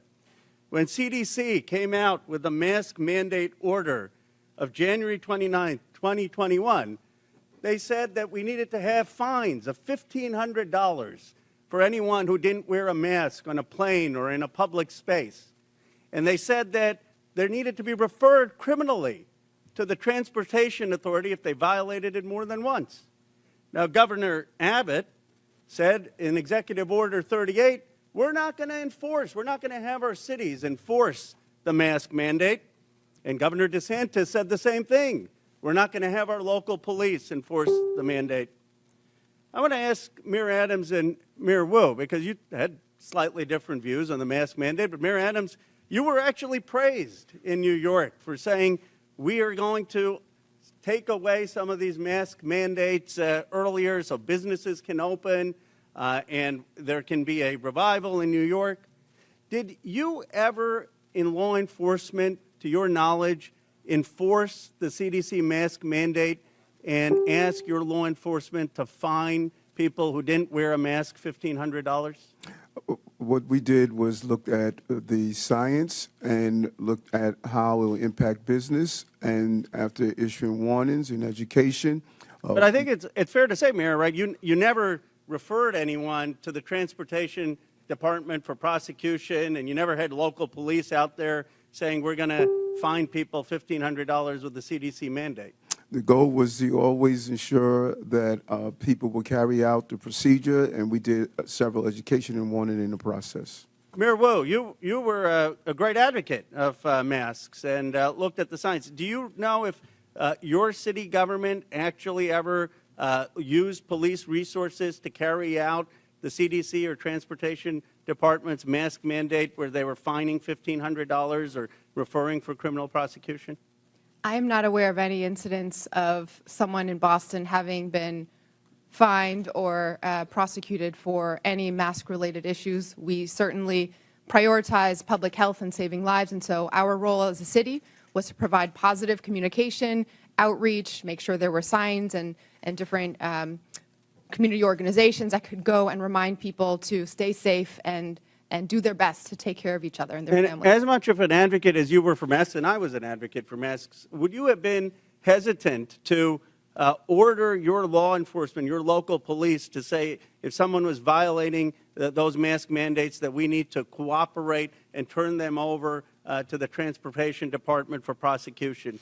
Would that have given you some pause if the federal government were saying, use your police departments to fine people $1,500 and give us their records for criminal prosecution? Yes, it would have.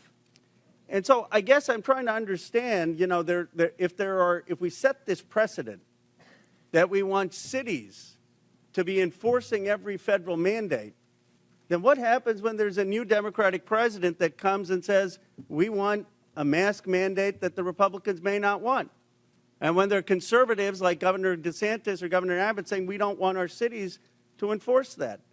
Do you see, Mayor Wu, any difference between a federal government asking you to enforce laws that ICE is doing versus a federal government asking you to enforce a mask mandate or, frankly, to enforce gun laws that may not be what your local city department is focused on? It does seem that local authority is part of our democracy and part of our system of government. Isn't the real issue here not one of immigration, but of federalism? Isn't the question, I mean, everyone agrees that there needs to be, if there's someone who's convicted of a crime, that ICE has the right to enforce those laws. The question is just, are you going to have local governments in this country be beholden to every new president's directives and an arm for enforcing that? My view is that we ought to have local governments be able to use their police officers for their priorities. That, in its essence, is federalism, and it actually used to be the conservative Republican position. Gentlemen's time's expired. Chair recognizes Dr. Fox from North Carolina. Thank you, Mr. Chairman. Mayor Johnson, in the last 4 years, how much has Chicago spent on care for illegal aliens? Thank you for that question, Congresswoman. So since 2022, since the governor of Texas began Just shipping. tell me a number. I don't need a speech. Just tell me a number. So since 2022, since the governor of Texas was shipping individuals to cities across this country, the city's budget, roughly 1% of the city's budget over the course of 4 years. Mayor Johnston, the same question, and I don't need a speech, just a number. Thank you, Congresswoman. Thank you, Congresswoman. It's $79 million over the last 2.5 years. Mayor Adams, same question. How much has New York spent to care for illegal aliens? Approximately $6.9 billion went out of our taxpayers' funds. Mayor Wu, same question. How much has Boston spent to care for illegal aliens in the last 4 years? We do not ask about immigration status and giving city services and providing that access, so we do not have a number. Taxpayers have been bearing the brunt of the massive wave of illegal aliens who've entered the United States. The Biden administration seemingly declared taxpayers and hardworking Americans collateral damage in the pursuit of open borders. Again, Mayor Johnson, are NGOs providing services to illegal aliens in Chicago? In accordance with the Welcoming City Ordinance, our sister agencies or city departments, we do not seek the status of any individual that is seeking service. Mayor Johnston, are NGOs providing services to illegal aliens in Denver? Thank you, ma'am. When folks arrive on the streets without food or resources or shelter, we do provide food or shelter regardless of where folks arrive from. Mayor Adams, same question. Yes, in combination of city agencies and nonprofits, we responded to the migrant asylum seekers humanitarian crisis that hit our city. And Mayor Wu, I assume you don't know their status, but do you know if there are NGOs are providing services to people arriving in your city without any kind of documentation? There are community organizations, many of them in Boston, who seek to serve all of our Boston residents. Congress must provide oversight and ensure accountability for taxpayer funds going to NGOs. Agents from Customs and Border Protection have been outspoken in opposition to allowing NGOs to assist illegal aliens in subversion of law and order. When asked if NGOs are working at cross purposes, to the mission of Border Patrol agents, the chief of the National Border Patrol Council said, quote, "Most definitely, and they should not be allowed, but our government allows it," end quote. NGOs receiving taxpayer funding through grants pay for everything from food, shelter, and transportation to legal services that help the migrants traverse Mexico. That is why I introduced H.R. 245, the Grant Integrity and Border Security Act. This bill would require all NGOs who apply for a federal grant to certify as part of their application that they have not, will not, and are not engaging in acts that violate federal immigration law. If NGOs continue violating our immigration laws, then my bill would ensure that no federal funds can ever go to the violators. It's time to pass this bill, ensure accountability, and secure our cities and the border. And with that, Mr. Chairman, I yield back. Gentlelady yields back. Chair recognizes Ms. Brown from Ohio. Thank you, Mr. Chairman. Today we've heard my colleagues on the other side of the aisle demean and dehumanize immigrants, choosing fear-mongering and political theater over real solutions. So let's take a moment to set the record straight. The best chance for comprehensive immigration reform came in 2013, when a bipartisan Senate majority passed a bill strengthening border security and providing a path to citizenship for longtime residents. But House Republicans killed it. Fast forward a decade later to last year, the Senate crafted another bipartisan deal, one that would have enhanced border security and tackled the fentanyl crisis with better technology and more agents. But Donald Trump torpedoed it, preferring anti-immigration rhetoric to real solutions. So this isn't about fixing the problem, it's about exploiting it. And let's not forget, the president wasn't complaining about this when he was employing undocumented immigrants at his resort. We all remember President Trump's tired old tactics from his first term, the harmful Muslim ban, referring to black and brown countries as quote-unquote shithole countries, and the cruel images of kids in cages. This time around is no different. President Trump signed multiple executive orders before even attempting to work with Congress. Mind you, a Republican-controlled Congress. So this isn't about policy, it's about fear. For the last decade, Trump has pushed menacing messages portraying all immigrants as criminals. But it isn't just coming from Trump. It's being amplified by right-wing media. A recent Ipsos poll found that people who watch Fox News are twice as likely to believe myths about immigration, including the false idea that immigrants commit more crimes than native-born Americans. This is objectively false, yet 2 in 3 Fox viewers believe it is true. This serves a purpose: fueling outrage, distracting from real solutions, and keeping the conversation stuck in a cycle of fear instead of facts. And Trump's latest immigration crackdown reinforces these misperceptions. ICE raids, choreographed for cameras, deportation sweeps with photo ops, wardrobe changes, and tough talk.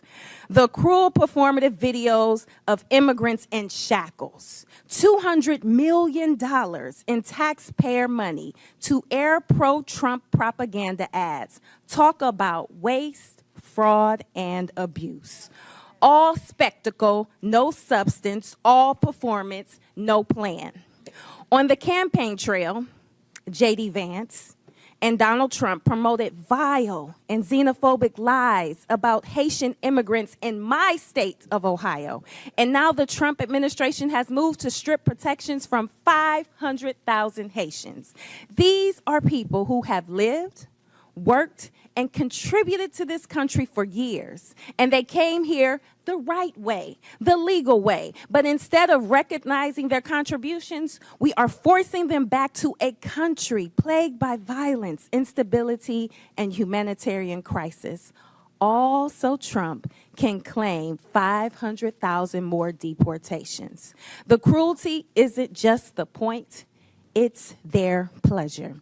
So let's be honest about what's really going on here. Mayor Johnson of Chicago, what sort of an impact will the Trump administration's decision to allow arrests at sensitive locations like hospitals, preschools, churches, and courts have on your city? Thank you for that question. As a welcoming city space, it's important that the trust between the community and law enforcement is strong. That's ultimately how we have built a safer city. Just this year alone, violent crime is down 20%. Any type of threat to the civility and to the humanity of people is a threat to the evolution of our democracy. And so it's incumbent upon Washington to ensure that we are funding our education system, that we are funding our transportation system, our healthcare system, creating more jobs. Just since I've been in office, we've increased youth employment, summer jobs by over 40%. Making sure that our young people see their purpose is the value of this democracy. And so I call on this body to continue to invest in the city of Chicago that sends billions of dollars to Washington. Thank you. Fear and cruelty are not the solution. It's distinctly un-American and a dangerous distraction from the Congress's responsibility to actually deliver progress on this challenging facing our country. And with that, I yield back. Gentlelady yields back. Chair recognizes Mr. Grofman from Wisconsin. Yeah, just a couple comments first. As far as the idea of who's committing crimes, we have no idea how many illegal immigrants in this country are committing crimes because nobody keeps track.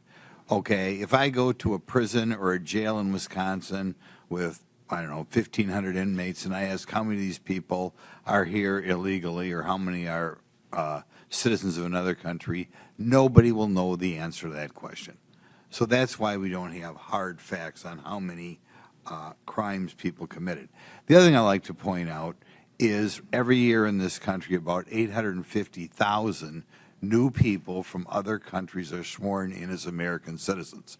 I don't know of Donald Trump ever talking about reducing that number. Maybe he should reduce that number, but I've never heard him talk about reducing that number. Our concern here was illegal immigration, and I would hope the vast majority of Americans think we ought to have an immigration law that the 850,000 new citizens every year go through. But if we're going to have an immigration law, it means we have to do something with the people who try to become permanent residents without going through the proper structure. Now, I think part of our problem here is we have a lot of people who don't understand why we have an immigration law at all. And I want to ask all four of you as I go down, we go down the row here, do you believe the United States should have an immigration law, or do you believe that just anybody should be able to show up and come in? And we'll start with Mayor Adams there. I strongly believe we need to have an immigration law. I strongly believe we need to secure our borders. We witnessed a 90% decrease, and we're seeing that play out in our city. So we should have a strong immigration law. Good. And I'll ask this question then. If you believe we should have an immigration law, and then we'll get all four of you here, if you believe that, do you believe people who ignore the law, whatever that law is, should be allowed in the country? I think that all of us must be held accountable to the law, and if we secure our borders to make sure before they come in that is done correctly, it is not going to impact cities to carry that burden. Like I said, close to $7 billion in tax dollars. Mr. Johnson, do you believe we ought to have an immigration law in this country, or do you believe everybody should just be able to walk in here and set up shop? Thank you, sir. I do believe we should have an immigration law. I do believe we should have secure borders. I do believe we should fix our asylum process. I do believe we should let dreamers get access to permanent citizenship. Okay, then the question is, if somebody ignores that law and comes in this country, do you believe whoever, ICE or Border Patrol or anybody, should spin them around and send them out, or can they just ignore the law and because they, however, crossed the Rio Grande, overstating a visa, whatever, are here? Do you believe that we ought to do something to the people who are ignoring the law? Thank you, sir. In the case of the folks we're seeing, they are coming here because they are claiming asylum. When they claim asylum, they then have a right to a day in court to see if that asylum claim is the valid. question is, though, if I come in this country and stay here and I have not gone through any formal process to become a citizen or to be a visa, legal visa or whatever, should we kick that person out? The folks that we're serving, sir, are trying very hard to navigate that legal process. It's often a 7-year wait for a court date when they arrive to this country, so part of it is the backlogged administrative Let me tell need you at the this. border. Every month under President Biden, at least the statistics I have, 30 to 40,000 people, what are called gotaways, came across the southern border, didn't ask for asylum, didn't ask for anything.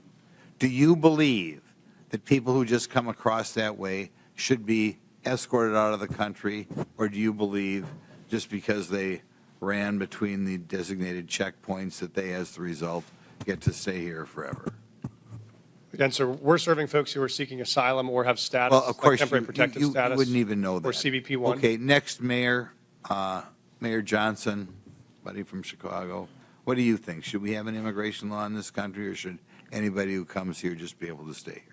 I do support the bipartisan legislation that was passed out of the Senate for comprehensive immigration Well, reform. no, that's not answering the question. Right now, people are breaking the law. Do you believe the United States should have an immigration law? As far as I know, every country in the world has an immigration law.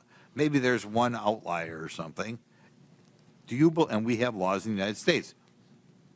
Do you believe if people come here and break the law that they should be escorted out, or do you believe they just get to stay here forever?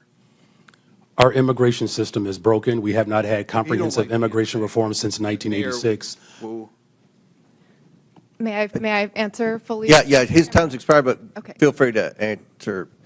Do you want Mayor Wu to answer your question, or are you finished? Okay, yeah, go ahead. Yes, thank you, Congressman. Yes, I do believe we need, cities everywhere clearly need an immigration law that has secure borders, comprehensive and consistent, compassionate pathways to residency and citizenship, resources to adjudicate the complexities of the law. And at the same time, I do not support mass deportation. That would be devastating for our economy, and there are millions of people who are running our small businesses, going to our schools. Okay. Thank you. Chair recognizes, and I must add, I don't think anyone's